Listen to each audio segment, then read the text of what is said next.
सिद्धकुञ्जिकास्तोत्रम्। शिव उवाच। शृणु देवी प्रवक्ष्यामि कुञ्जिकास्तोत्रमुत्तमम्। येन मन्त्रप्रभावेण चण्डी जापः शुभो भवेत्। न कवचं नार्गलास्तोत्रम्, कीलकं न रहस्यकम्, न सूक्तं नापि ध्यानं च, न न्यासो न च वार्चनम्। कुञ्जिकापाठमात्रेण दुर्गापाठफलं लभेत्। अतिगुह्यतरं देवी देवानामपि दुर्लभम्। गोपनीयं प्रयत्नेन स्वयोनिरिव पार्वती। मारणं मोहनं वश्यं स्तम्भनोच्चाटनादिकम्। पाठमात्रेण संसिद्ध्येत् कुञ्जिकास्तोत्रमुत्तमम्। ॐ ऐं ह्रीं क्लीं चामुण्डायै विद्महे। ॐ ग्लौं हूं क्लीं जूं सः ज्वालय ज्वालय ज्वल ज्वल प्रज्वल प्रज्वल। ऐं ह्रीं क्लीं चामुण्डायै विद्महे। ज्वल हं सं लं क्षं फट् स्वाहा। नमस्ते रुद्ररूपिण्ये नमस्ते मधुमर्दिनि। नमः कैटभहारिण्ये नमस्ते महिषार्दिनि।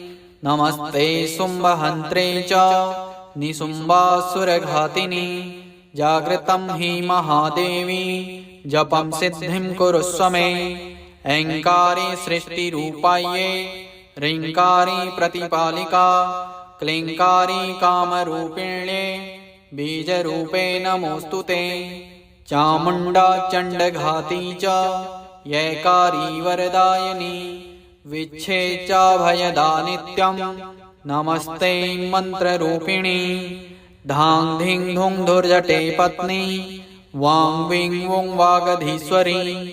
क्रां क्रीं क्रूं कालिका देवी सां सीं सूं मे शुभं कुरु। हुं हुं हुंकाररूपिण्ये जं जं जं जम्बनादिनि। ब्रां ब्रीं ब्रूं भैरवी भद्रे भवान्यै ते नमो नमः। अं कं चं टं तं पं यं सं वीं दुं ऐं वीं हं स्यं। दिजाग्रं दिजाग्रं त्रोटय त्रोटय दीप्तं कुरु कुरु स्वाहा। पां पीं पुं पार्वती पूर्णा खां खीं खूं खेचरी तथा। सां सीं सूं सप्तसती देव्या मन्त्रसिद्धिं कुरुष्व मे। इदं तु कुञ्जिकास्तोत्रम् मन्त्रजागर्ति हेतवे। अभक्तेनैव दातव्यं गोपितं रक्ष्य पार्वती। यस्तु कुञ्जिकया देवी हीनां सप्तसतीं पठेत् न तस्य जायते सिद्धिर्रण्ये रोदनं यथा। शृणु देवी प्रवक्ष्यामि कुञ्जिकास्तोत्रमुत्तमम्। येन मन्त्रप्रभावेण चण्डी जापः शुभो भवेत्। न कवचं नार्गलास्तोत्रम्, कीलकं न रहस्यकम्, न सूक्तं नापि ध्यानं च, न न्यासो न च वार्चनम्। कुञ्जिकापाठमात्रेण दुर्गापाठफलं लभेत्। अतिगुह्यतरं देवी देवानामपि दुर्लभम्। गोपनीयं प्रयत्नेन स्वयोनिरिव पार्वती। मारणं मोहनं वश्यं स्तम्भनोच्चाटनादिकम्। पाठमात्रेण संसिद्ध्येत् कुञ्जिकास्तोत्रमुत्तमम्। ॐ ऐं ह्रीं क्लीं चामुण्डायै विद्महे। ॐ ग्लौं हूं क्लीं जूं सः ज्वालय ज्वालय ज्वल ज्वल प्रज्वल प्रज्वल। ऐं ह्रीं क्लीं चामुण्डायै विद्महे। ज्वल हं सं लं क्षं फट् स्वाहा। नमस्ते रुद्ररूपिण्ये नमस्ते मधुमर्दिनि। नमः कैटभहारिण्ये नमस्ते महिषार्दिनि। नमस्ते शुम्भहन्त्रे च निशुम्भासुरघातिनि। जागृतं हि महादेवी जपं सिद्धिं कुरुष्व मे। ऐङ्कारे सृष्टिरूपायै ह्रीङ्कारी प्रतिपालिका क्लीङ्कारी कामरूपिण्ये बीजरूपे नमोऽस्तु ते। चामुण्डा चण्डघाती च यैकारी वरदायिनी विच्छेचाभयदा नित्यं नमस्ते मन्त्ररूपिणी। धां धीं धूं धुर्जटे पत्नी वां वीं वुं वागधीश्वरी क्रां क्रीं क्रूं कालिका देवी सां सीं सुं मे शुभं कुरु। हुं हुं हुंकाररूपिण्ये जं जं जं जम्बनादिनी ब्रां ब्रीं ब्रूं भैरवी भद्रे भवान्यै ते नमो नमः। अं कं चं टं तं पं यं सं वीं दुं ऐं वीं हं स्यं दिजाग्रं दिजाग्रं त्रोटय त्रोटय दीप्तं कुरु कुरु स्वाहा। पां पीं पुं पार्वती पूर्णा खां खीं खूं खेचरी तथा सां सीं सुं सप्तसती देव्या मन्त्रसिद्धिं कुरुष्व मे। इदं तु कुञ्जिकास्तोत्रं मन्त्रजागर्ति हेतवे अभक्तेनैव दातव्यं गोपितं रक्ष्य पार्वती। यस्तु कुञ्जिकया देवी हीनां सप्तसतीं पठेत् न तस्य जायते सिद्धिर्रण्ये रोदनं यथा। शृणु देवी प्रवक्ष्यामि कुञ्जिकास्तोत्रमुत्तमम् येन मन्त्रप्रभावेण चण्डी जापः शुभो भवेत्। न कवचं नार्गलास्तोत्रं कीलकं न रहस्यकं न सूक्तं नापि ध्यानं च न न्यासो न च वार्चनं। कुञ्जिकापाठमात्रेण दुर्गापाठफलं लभेत्। अतिगुह्यतरं देवी देवानामपि दुर्लभं गोपनीयं प्रयत्नेन स्वयोनिरिव पार्वती।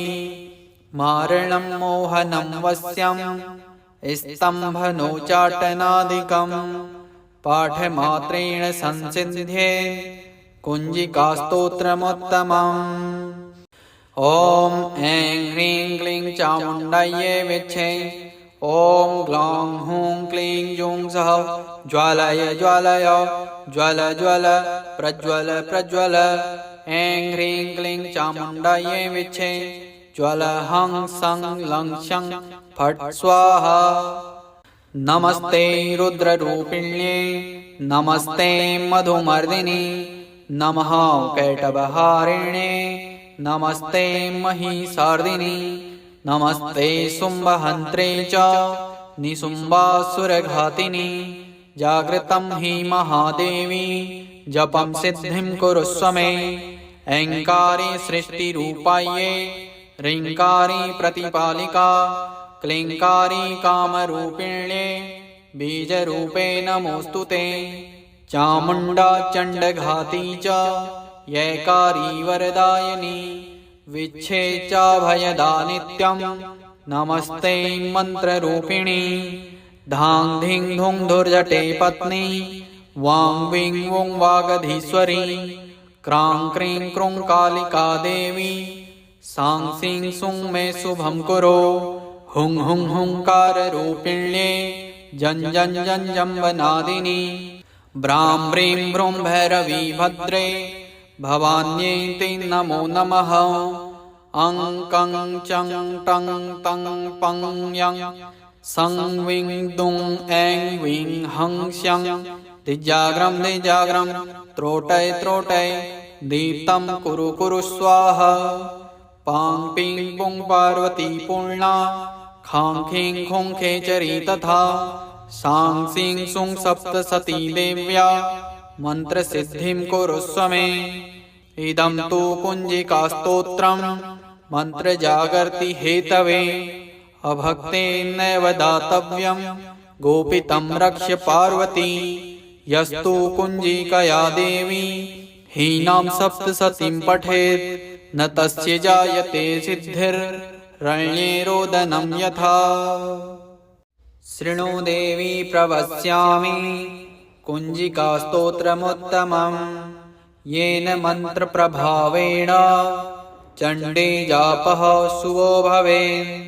न कवचं नार्गलास्तोत्रं कीलकं न रहस्यकं न सूक्तं नापि ध्यानं च न न्यासो न च वार्चनम्। कुञ्जिकापाठमात्रेण दुर्गापाठफलं लभेत्। अतिगुह्यतरं देवी देवानामपि दुर्लभम्। गोपनीयं प्रयत्नेन स्वयोनिरिव पार्वती। मारणं मोहनं वश्यं स्तम्भनोच्चाटनादिकं पाठमात्रेण संसिद्ध्येत् कुञ्जिकास्तोत्रमुत्तमम्। ॐ ऐं ह्रीं क्लीं चामुण्डायै विच्छे। ॐ ग्लौं हूं क्लीं जूं सः ज्वालय ज्वालय ज्वल ज्वल प्रज्वल प्रज्वल। ऐं ह्रीं क्लीं चामुण्डायै विच्छे। ज्वल हं सं लं शं फट् स्वाहा। नमस्ते रुद्ररूपिण्ये नमस्ते मधुमर्दिनि नमः कैटभहारिण्ये नमस्ते महिषार्दिनि नमस्ते शुम्भहन्त्रे च निशुम्भासुरघातिनि। जागृतं हि महादेवी जपं सिद्धिं कुरुष्व मे। ऐङ्कारी सृष्टिरूपायै ह्रीङ्कारी प्रतिपालिका क्लीङ्कारी कामरूपिण्ये बीजरूपे नमोऽस्तु ते। चामुण्डा चण्डघाती च यैकारी वरदायिनी विच्छेचाभयदा नित्यं नमस्ते मन्त्ररूपिणी। धां धीं धूं धुर्जटे पत्नी वां वीं वुं वागधीश्वरी। क्रां क्रीं क्रूं कालिका देवी सां सीं सूं मे शुभं कुरु। हुं हुं हुंकाररूपिण्ये जं जं जं जम्बनादिनी। ब्रां ब्रीं ब्रूं भैरवी भद्रे भवान्यै ते नमो नमः। अं कं चं टं तं पं यं सं वीं दुं ऐं वीं हं स्यं। दिजाग्रं दिजाग्रं त्रोटय त्रोटय दीप्तं कुरु कुरु स्वाहा। पां पीं पुं पार्वती पूर्णा खां खीं खूं खेचरी तथा। सां सीं सुं सप्तसती देव्या मन्त्रसिद्धिं कुरुष्व मे। इदं तु कुञ्जिकास्तोत्रं मन्त्रजागर्ति हेतवे। अभक्तेनैव दातव्यं गोपितं रक्ष्य पार्वती। यस्तु कुञ्जिकया देवी हीनां सप्तसतीं पठेत् न तस्य जायते सिद्धिर्रण्ये रोदनं यथा। शृणु देवी प्रवक्ष्यामि कुञ्जिकास्तोत्रमुत्तमम् येन मन्त्रप्रभावेण चण्डी जापः शुभो भवेत्। न कवचं नार्गलास्तोत्रं कीलकं न रहस्यकं न सूक्तं नापि ध्यानं च न न्यासो न च वार्चनम्। कुञ्जिकापाठमात्रेण दुर्गापाठफलं लभेत्। अतिगुह्यतरं देवी देवानामपि दुर्लभम्। गोपनीयं प्रयत्नेन स्वयोनिरिव पार्वती।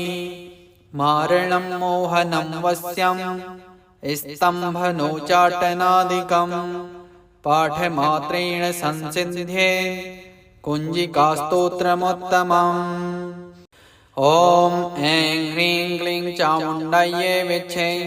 ॐ ग्लौं हूं क्लीं जूं सः ज्वालय ज्वालय ज्वल ज्वल प्रज्वल प्रज्वल। ऐं ह्रीं क्लीं चामुण्डायै विच्छे।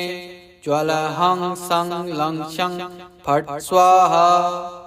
नमस्ते रुद्ररूपिण्ये नमस्ते मधुमर्दिनि नमः कैटभहारिण्ये नमस्ते महिषार्दिनि नमस्ते शुम्भहन्त्रे च निशुम्भासुरघातिनि। जागृतं हि महादेवी जपं सिद्धिं कुरुष्व मे। ऐङ्कारी सृष्टिरूपायै ह्रीङ्कारी प्रतिपालिका क्लीङ्कारी कामरूपिण्ये बीजरूपे नमोऽस्तु ते। चामुण्डा चण्डघाती च यैकारी वरदायिनी विच्छेचाभयदा नित्यं नमस्ते मन्त्ररूपिणी। धां धीं धूं धुर्जटे पत्नी वां वीं वुं वागधीश्वरी क्रां क्रीं क्रूं कालिका देवी सां सीं सूं मे शुभं कुरु। हुं हुं हुंकाररूपिण्ये जं जं जं जम्बनादिनी ब्रां ब्रीं ब्रूं भैरवी भद्रे भवान्यै ते नमो नमः। अं कं चं टं तं पं यं सं वीं दुं ऐं वीं हं स्यं दिजाग्रं दिजाग्रं त्रोटय त्रोटय दीप्तं कुरु कुरु स्वाहा। पां पीं पुं पार्वती पूर्णा खां खीं खूं खेचरी तथा सां सीं सूं सप्तसती देव्या मन्त्रसिद्धिं कुरुष्व मे। इदं तु कुञ्जिकास्तोत्रं मन्त्रजागर्ति हेतवे अभक्तेनैव दातव्यं गोपितं रक्ष्य पार्वती। यस्तु कुञ्जिकया देवी हीनां सप्तसतीं पठेत् न तस्य जायते सिद्धिर्रण्ये रोदनं यथा। शृणु देवी प्रवक्ष्यामि कुञ्जिकास्तोत्रमुत्तमं येन मन्त्रप्रभावेण चण्डी जापः शुभो भवेत्। न कवचं नार्गलास्तोत्रं कीलकं न रहस्यकं न सूक्तं नापि ध्यानं च न न्यासो न च वार्चनं। कुञ्जिकापाठमात्रेण दुर्गापाठफलं लभेत् अतिगुह्यतरं देवी देवानामपि दुर्लभं। गोपनीयं प्रयत्नेन स्वयोनिरिव पार्वती मारणं मोहनं वश्यं स्तम्भनोच्चाटनादिकं पाठमात्रेण संसिद्ध्ये कुञ्जिकास्तोत्रमुत्तमम्। ॐ ऐं ह्रीं क्लीं चामुण्डायै विच्छे। ॐ ग्लौं हूं क्लीं जूं सः ज्वालय ज्वालय ज्वल ज्वल प्रज्वल प्रज्वल। ऐं ह्रीं क्लीं चामुण्डायै विच्छे। ज्वल हं सं लं शं फट् स्वाहा।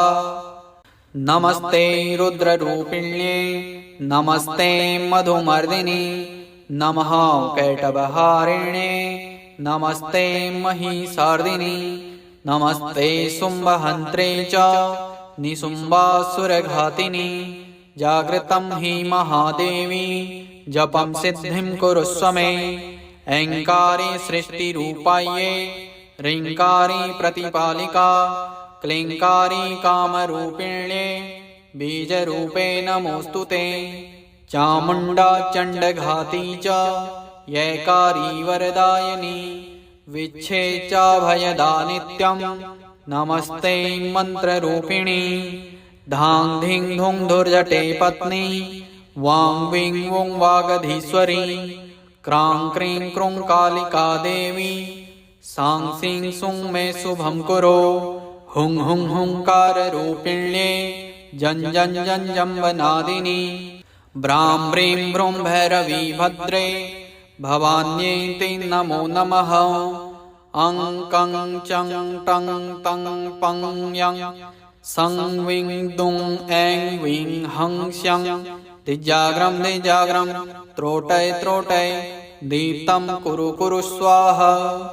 पां पीं पुं पार्वती पूर्णा खां खीं खूं खेचरी तथा सां सीं सूं सप्तसती देव्या मन्त्रसिद्धिं कुरुष्व मे। इदं तु कुञ्जिकास्तोत्रं मन्त्रजागर्ति हेतवे अभक्तेनैव दातव्यं गोपितं रक्ष्य पार्वती। यस्तु कुञ्जिकया देवी हीनां सप्तसतीं पठेत् न तस्य जायते सिद्धिर्रण्ये रोदनं यथा।